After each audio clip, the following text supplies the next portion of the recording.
Hello students, कैसे हैं आप सब। आई होप आप सब बहुत अच्छे होंगे। तो जैसा कि आप सभी जानते हैं, हम कक्षा 6 का विज्ञान का अध्याय 3 कर रहे हैं, जिसका नाम है उचित आहार स्वस्थ शरीर का आधार। तो इस पाठ का ये वाला हिस्सा पूरा हमने अपनी पिछली वीडियो में कवर कर लिया है और आज हम पढ़ेंगे कि भोजन के घटक क्या होते हैं। तो देखो, भोजन के घटक क्या होते हैं। मेंदू और मिष्टी अपने स्कूल द्वारा आयोजित पारंपरिक खाद्य महोत्सव देखने जाते हैं।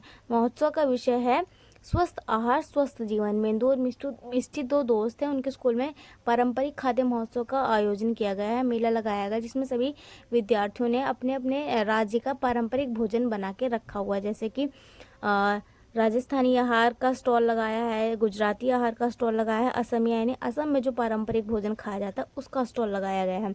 और इन सभी स्टॉल का जो विषय है उसमें इन्होंने क्या बात ध्यान में रखी है कि जो भोजन ये बनाएंगे वह स्वस्थ भोजन होगा, तो जो कि हमारे शरीर के लिए भी स्वस्थ होगा। तो ये इनका विषय है महोत्सव का। ठीक है, उसके आगे देखते हैं क्या है। इस महोत्सव में विभिन्न प्रकार के पारंपरिक व्यंजनों को प्रदर्शित करते हुए भिन्न भिन्न स्टॉल हैं, अलग अलग स्टॉल लगाए गए हैं। ठीक है, पोषण विशेषज्ञ डॉक्टर पोषिता विद्यार्थियों को बताती है कि स्वास्थ्य ही परम धन है, यहाँ पर चीज है। अगर हमारा स्वास्थ्य अच्छा है तो हम इस दुनिया के सबसे अमीर व्यक्तियों में से एक कहलाएंगे, है ना। तो ये बताती हैं डॉक्टर पोषिता सभी विद्यार्थियों को। आइए जानते हैं डॉक्टर पोषिता के इस कथन का क्या अभिप्राय है। क्या आप कभी बिना खाए रहे हैं? जब आप खाना नहीं खाते तो आपको कैसा अनुभव होता है? अनुभव होता है, थकान महसूस होती है ना। हम कोई भी काम करते हैं तो हम जल्दी थक जाते हैं। तो उससे क्या हो रहा है कि हमारे शरीर में ऊर्जा नहीं है, और भोजन से हमें क्या मिलती है?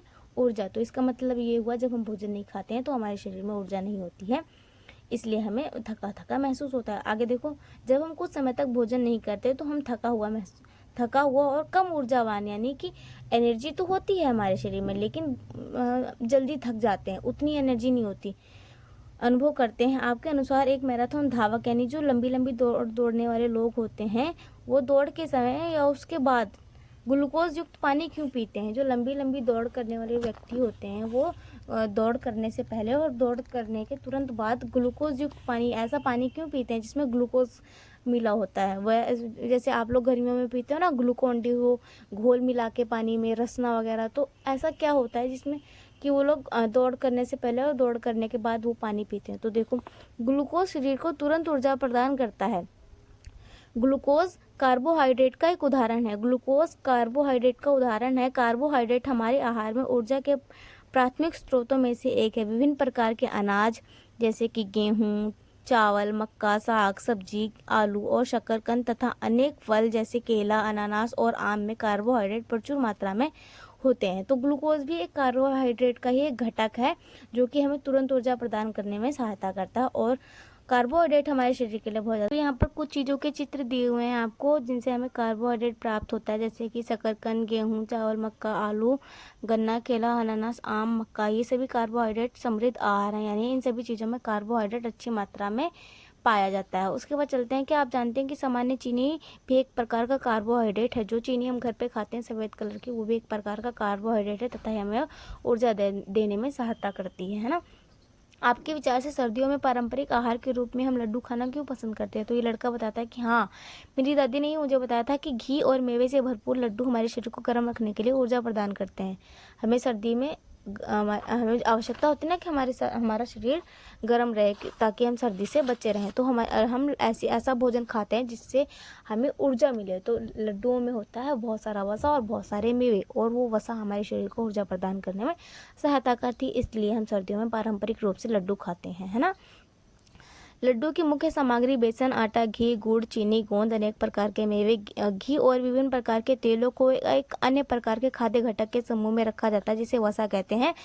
तो जिस तरीके से कार्बोहाइड्रेट हमारे भोजन का एक मुख्य घटक है जो हमें ऊर्जा प्रदान करने में सहायता करता है, उसी प्रकार से वसा भी एक हमारे भोजन का एक मुख्य घटक है जो कि हमारे शरीर को ऊर्जा प्रदान करने में सहायता करता है। और वसा हमें पादपों से मिल सकती है और जंतुओं से मिल सकती है। पादप यानी पौधों से, और जंतु मतलब जंतु जैसे भैंस के दूध, गाय के दूध, इन सब से हमें वसा मिलती है। तो पादपों से जैसे कि मूंगफली, अखरोट, बादाम, उनको फोड़ते हैं उसमें तेल निकलता है, तो वो एक प्रकार का वसा है। जो भी तेल वाली चीज़ें हैं वो वसा में आती हैं ना।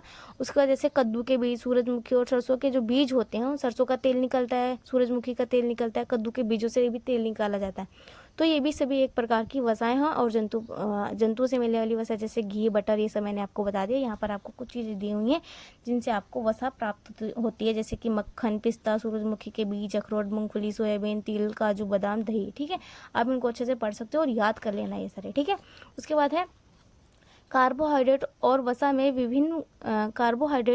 हमें विभिन्न गतिविधियां करने के लिए ऊर्जा प्रदान करते हैं। इस कारण इन्हें ऊर्जा प्रदायी भोजन का नाम दिया गया है।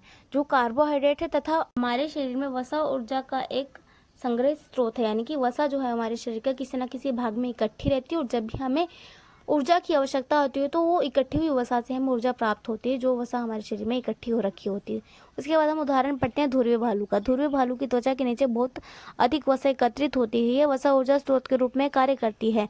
यह उनकी महीनों लंबी सर्दियों की नींद अवधि शीत निष्क्रियता के समय बिना खाए जीवित रहने में सहायता करती है। यानी कि जो ध्रुवीय भालू होते हैं, यानी ठंडी जगहों पे पाए जाने वाले भालू कई महीने तक सर्दियों के दौरान सोते रहते हैं और वो भोजन की तलाश में बाहर नहीं निकलते। उस दौरान इनके शरीर के नीचे, इनकी खाल के नीचे वसा की एक मोटी परत जमी हुई होती है। उस समय इनको उस मोटी परत से ऊर्जा प्राप्त होती है। ठीक है, आई होप आपको समझ आया होगा। आगे चलते हैं प्रोटीन। प्रोटीन भी हमारे आहार का एक महत्वपूर्ण भाग है। दुग्ध उत्पाद और दालें प्रोटीन के अच्छे स्रोत हैं। खिलाड़ियों को अपनी मांसपेशियां बनाने के लिए अधिक मात्रा में प्रोटीन की आवश्यकता होती है। कई लोग प्रोटीन पौधों के साथ साथ जंतुओं से ही प्राप्त करते हैं। प्रोटीन के कुछ उत्कृष्ट पादप स्रोत दालें, फलियां, मटर, मेवे हैं। प्रोटीन के कुछ जंतु स्रोत दूध, पनीर, अंडा, मछली, मांस हैं। प्रोटीन समृद्ध खाद्य पदार्थ हमारे शरीर की वृद्धि और मरम्मत में सहायता करते हैं। इसी कारण इन्हें शरीर वर्धक भोजन भी कहा जाता है। तो प्रोटीन जो है वो हमारे शरीर को बनाने में बहुत ज़्यादा महत्वपूर्ण भूमिका अदा करता है। हमारे शरीर की मोटाई, लंबाई, नई नई कोशिकाओं को बनाने के लिए जो प्रोटीन है वो बहुत ज़्यादा बड़ी भूमिका निभाता है। तो शरीर हमें दो चीज़ों से प्राप्त होता है। जिस तरीके से वसा हमें दो चीज़ों से प्राप्त होती थी, पादपों से यानी पौधों से और जंतुओं से, उस तरीके से प्रोटीन भी हमें पादपों से ही प्राप्त होती है और जंतुओं से ही प्राप्त होती है। पादपों जैसे मूंग की दाल, चना दाल, मटर, अरहर, राजमा, ये सभी प्रकार के जो दालें हैं ये हमें पादपों से मिलने वाले प्रोटीन के उदाहरण हैं। तथा ये जंतुओं से मिलने वाले प्रोटीन जैसे मांस और दूध, पनीर, अंडा, मछली, ये सभी। ठीक है, बढ़ते बच्चों की उचित विकास और वृद्धि के लिए उनके आहार में सही मात्रा में प्रोटीन सम्मिलित किया जाना चाहिए। इनमें से कौन सा खाद्य पदार्थ आपके दैनिक जीवन का आहार है? यानी कि अभी आप उस उम्र में चल रहे हो जब आपके शरीर का विकास हो रहा है, आपके दिमाग की नई कोशिकाएं बन रही हैं, शरीर की नई कोशिकाएं बन रही हैं, आपकी हाइट बढ़ रही है, तो इस समय आपको प्रोटीन की आवश्यकता है ताकि आपका विकास अच्छे प्रकार से हो सके। तो ये पूछ रहे हैं आप अभी ऐसा अपने खाने में ऐसा क्या खा रहे हो जिससे आपका विकास अच्छा हो, आपकी वृद्धि अच्छी हो, आपका विकास अच्छा हो, है ना। बताओ क्या खाते हो आप ऐसा प्रोटीन में?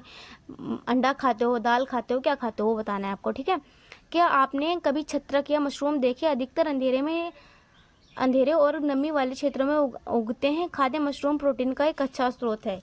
ये वाला वाइट कलर का जो मशरूम है इसमें भी बहुत अच्छी मात्रा में प्रोटीन पाया जाता है। आप इसे खाकर भी अपनी प्रोटीन की जो कमी है उसको पूरी कर सकते हो और अपने शरीर को अच्छा मजबूत बनाने में अपने आप की मदद कर सकते हो, है ना। आपको क्या लगता है कि हमें अपने दैनिक आहार में फल, साग, सब्जी, पादप आधारित खाद्य पदार्थों को सम्मिलित करने की सलाह क्यों दी जाती है? आइए निम्नलिखित अध्ययनों को पढ़कर कुछ खाद्य घटकों के महत्व को समझें। यानी कि डॉक्टर के पास जाते हो तो डॉक्टर हमें ऐसा कहता है कि ऐसा खाना खाओ जिसमें सभी तरह के पोषक तत्व मौजूद हैं, यानी कि वसा, कार्बोहाइड्रेट, प्रोटीन, विटामिन, मिनरल, खनिज लवण, सभी तरह के पोषक तत्व मौजूद हों। तो वो ऐसा क्यों कहते हैं कि हमें ऐसा खाना खाना चाहिए? तो देखो, क्योंकि अगर हमारे खाने में एक भी चीज़ की कमी हुई तो उस पर्टिकुलर चीज़ की कमी की वजह से हमें कोई ना कोई बीमारी हो जाती है। यहाँ पे पहले हम उदाहरण पढ़ लेते हैं। पुराने समय में लंबी यात्राओं के दौरान नाविक अक्सर मसूड़ों में रक्तस्राव यानी मसूड़ों से रक्त खून निकलने और सूजन से पीड़ित हो जाते थे। 1746 की लंबी यात्राओं के दौरान स्कॉटलैंड के चिकित्सक जेम्स लिंड ने देखा कि जिन नाविकों ने नींबू संतरों का सेवन किया वह इस रोग से मुक्त हो गए। मसूड़ों से रक्त आना और उनमें सूजन होना स्कर्वी रोग के लक्षण है। यानी कि जो विटामिन सी होता है जो कि खट्टी चीज़ों में पाया जाता है, नींबू संतरा, अगर कोई नींबू संतरा या खट्टी चीज़ों का सेवन नहीं करा तो उसको स्कर्वी नाम की बीमारी हो जाएगी और स्कर्वी नाम की बीमारी में मसूड़ों से खून आता है और मसूड़ों के अंदर सूजन भी हो जाती है। इसीलिए कहा जाता है हमें ऐसा खाना खाना चाहिए जिसमें सभी तरह के पोषक तत्व मौजूद हों। अध्ययन को पढ़कर आप क्या निष्कर्ष निकालते हैं? स्कर्वी रोग कैसे ठीक हुआ? नींबू और संतरे स्कर्वी के उपचार में सहायक हैं। स्कर्वी रोग विटामिन सी की कमी के कारण होता है। विटामिन सी खट्टे फल जैसे नींबू संतरे में पाया जाता है, जो इस रोग को दूर करने में सहायता करता है। अगर आपको स्कर्वी है तो आपको क्या खाना चाहिए? खट्टे फल, खट्टी सब्जियां, ठीक है, जैसे नींबू संतरा, ठीक है। उसके बाद है अध्ययन 2। 1960 के दशक में भारतीय वैज्ञानिकों ने पाया कि हिमालय क्षेत्र में भारत के उत्तरी मैदानी इलाकों में मानव आबादी में गर्दन के अगले भाग में सूजन के लक्षण मौजूद थे। व्यापक का मतलब होता है मौजूद, बहुत ज़्यादा मात्रा में पाया जाना। भारत सरकार ने मापदंडों के अनुसार सामान्य नमक में आयोडीन की पूर्ति करने का प्रयास किया, जिसे आयोडीन युक्त नमक भी कहा जाता है। आयोडीन युक्त नमक के सेवन से उपर्युक्त और लक्षण स्पष्ट रूप से कम हो गए। ये लक्षण इस क्षेत्र की मृदा में आयोडीन की कमी के कारण थे, जिनके परिणामस्वरूप स्थानीय भोजन और जल में आयोडीन की कमी हो गई। गर्दन के अगले भाग में सूजन घेंगा नामक रोग का लक्षण है। जैसे कि हम अपने आसपास भी देखते हैं, हमारे आगे गर्दन का आगे वाला हिस्सा सूज जाता है, तो वो क्या है? गलगंड या घेंगा रोग, या इंग्लिश में इसको ग्वाटर भी कहते हैं। और ये विटामिन ये आयोडीन की कमी की वजह से होता है। तो जो पहाड़ी क्षेत्र में लोग रहते थे, उनके जो मिट्टी थी और उनका जो पानी था, उसके अंदर आयोडीन की कमी हो गई थी। इसकी वजह से उन क्षेत्रों में जो लोग रहते थे उनके अंदर ये रोग पाया जाता था, गलगंड, यानी कि उनकी गर्दन सूज जाती थी। तो सरकार ने सोचा कि क्यों के अंदर पूरी हो जाए, तो उन्होंने नमक के अंदर आयोडीन मिलाना शुरू कर दिया। और जब नमक के अंदर आयोडीन मिलाया गया तो उनके ये बीमारी दूर होती चली गई। तो अगर हमारे शरीर में किसी भी प्रकार का पोषक तत्व कम है या नहीं है, मौजूद नहीं है, तो हमारी कोई ना कोई बीमारी हो जाएगी। इसलिए हमें सभी तरह के पोषक तत्वों का ध्यान रख के भोजन में जाना होगा। अथवा आपने नमक के पैकेट पर भी आयोडीन युक्त नमक लिखा हुआ पढ़ा होगा, है ना? पढ़ा है आपने कभी नमक के पैकेट पे? मम्मी या कोई आपको लेने भेजता तो आपने देखा होगा, उस पर लिखा होता है आयोडीन युक्त नमक, है ना? इसका अर्थ क्या हुआ? वास्तव में आयोडीन युक्त नमक साधारण नमक ही है जिसमें वांछित मात्रा में आयोडीन लवण मिलाए गए। यानी कि जो साधारण नमक होता है, उस साधारण नमक के अंदर आयोडीन मिलाया गया है, ताकि आपको इस तरह की बीमारियों से बचाया जा सके। जो घेंगा नाम की बीमारियां हो जाती हैं, आयोडीन की कमी की वजह से होती है। तो सरकार ने सोचा कि क्यों ना इसी में हम आयोडीन मिला देते हैं। तो उसके बाद आता है नमक की खेती। नमक की खेती अगरिया नामक जनजातीय समुदाय की एक पारंपरिक प्रथा है। वे कच्छ के छोटे रण तथा गुजरात के अन्य भागों में नमक की खेती करते हैं। नमक की खेती के लिए ये 8 महीने तक रेगिस्तान की भीषण गर्मी में और समुद्र के पानी से नमक प्राप्त करने के लिए कड़ी मेहनत करते हैं। हमारे शरीर को विभिन्न रोगों से बचाने